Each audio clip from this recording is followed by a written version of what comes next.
Good morning. Ngasise akoigi irai numit ko irai numit ki card ki messaging minar se ko irai numit aham bada irai gi number se number 71 lere ko aduga kaladana sky blue gumba kai gumba dumaina sepi ko irai numit se ado akoina chak thong bada akoina hapa ya base ko haidi gi gumba ketang dumaina taro happy ba friday numit se ko friday se kai kai toba ya gada ge hai kan se ko Friday से अखोई relationship की manifestations गुम्बा कई गुम्बा तौबा याय को कशु कायदे को अदैना ममांगदा अखोई relationship manifestation गुम्बा हापदो अदुम इराई गुम्बा कई गुम्बा तौ कोलोन हापा यावबनी को अदुदो येंगबिरा अदुम तौबा याय Friday की ओइना हायरगदि को दो सिदगी कार्ड हम कतंग लुथोकजरगे को card number 1 card number 2 card number 3 ko ahanba anisubo ahumsubo ko dui matungda mulena ko timing of haba sa pe yenga se ba ngasi gi oina ko first card khan ba ngai yenga se ko hadi first card khan ba ngai gi oina se lai se ko sida akhoi da kainoma engmonda hai tar ko opportunities kumba hai tar ko ngasi lak poina pi ko opportunities ena hai raga di khudong chaba gumba kai gumba lak podom matik ni khangde khudong chaba ni khangde amani khangde almai taraga pi ri ko first card khan ba ngai gi oina hai raga di ko second card ko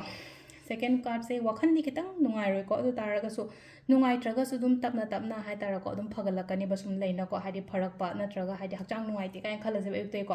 हकचांग नुंगाई तबस दुम nga लेरगा को लगा लेना को हकचांग गुम खतंग नुंगाई रक को खोलक को ngarang na hande नुंगाई ते बो हारा सो माय तरो को सिसना खोगी नंबर 2 खन बंगाई gi ओइना लेरे को नंबर 3 को नंबर 3 खन बंगाई gi ओइना सिदा लाई से खोगी को इशा से केमता हैनिंगदब तौनिंगदब चटनिंगब कदाइदनो म खरा फावे को इशा से अमाय तरोगा लाइ को सिसना कोइना कार्ड की मैसेज ले card number 1 card number 2 and card number 3 को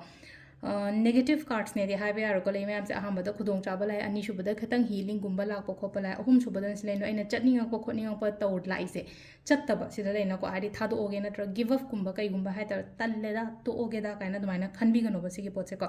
सिसना कोई कार्ड की मैसेज ले को टाइमिंग सो आइपे येंगा से को टाइमिंग अफबा एंड टाइमिंग अफबा से कई गिनो हाइ कार्ड युम दगी सुम थोको मतमदा अफबा टाइमिंग अमा येंगा हेक थोकपिबा नत्रगा हाइ युम दगा सा युम दई मपान सुंग दो थोकते युम दगी दुम बिजनेस हाप बिजनेस रन तवे खोलेना खलासेबा अतादि समनादि बिजनेस रन तो वारी युम दगी ईमेल साबो ओरो कॉल तोबो ओरो नत्रगा वीडियोस कुंबा कई गुंबा ऑनलाइन बिजनेस तौरिबा खोलेबा वीडियोस का अपलोड तोबो खोपा मतम गसे मु येंगा टाइमिंग तो हाइपे येंगा गा टेक हेक तौबिबा अदुनिको अदो टाइमिंग से की पुंग मरीगा मिनिट कुन तरुकतैना पुंग मापनगा मिनिट कनो ओइरेको कुंट्राम दे फाउंग लेरेको अयुक्सिना अयुक्से अखोइना कनो कनो तौनिंगा से मरीगा अयुक अयुक अंगन बगी मरीगा मिनिट कुन तरुकतैना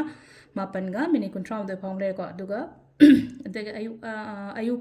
ताला ओइ के ओइसिना को ट्रामाथोइगा मिनिट 13 तैना 12गा मिनिट 59 फाउंग लेरेको अदुगा नुंगदामगिना मरीगा मिनिट कुन मरी देना 3गा मिनिट 3 फाउंग लेरे